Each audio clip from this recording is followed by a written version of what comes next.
Tayo ay mag-scooter papuntang papuntang McDonald's.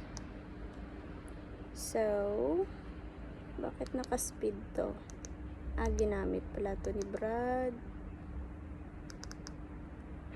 Dito lang tayo sa drive. So, see you later. Look at this. Diba ang cute?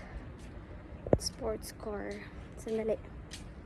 Dito ako dumaan sa La Mer side para makapag drive kasi kung doon sobrang busy, natatakot ako sa mga cars. So dito maganda. Ayan diba? So may sa gilid, tapos doon pwede din doon.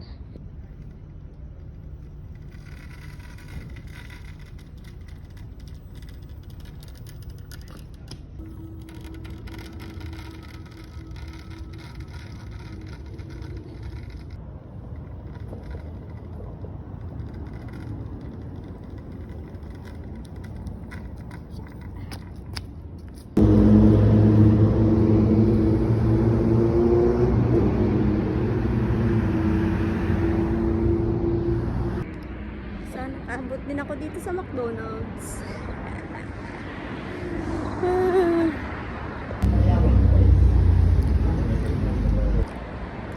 Dito na ako.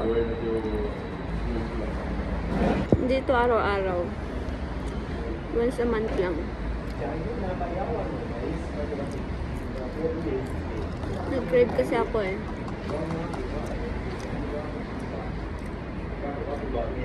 Tapos gusto kong lumabas dun sa bahay kasi sobrang baho ng sigarilyo nila. Kaya ayun, ang ingay dito. Ingay. Paksiw kasi dito sa gilid ko.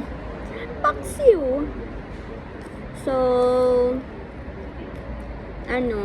lumabas ako kasi ang baho ng sigarilyo nila. May kasi, may bisita kasi sila madam. So, yeah, pumunta ako dito. Day off ko bukas. Mumuni-muni sana. Kaso ang ingay ng kabilang table. Yeah. So, uwi na tayo sa bahay. Kasi 10 na. Baka mag-alala na si madam.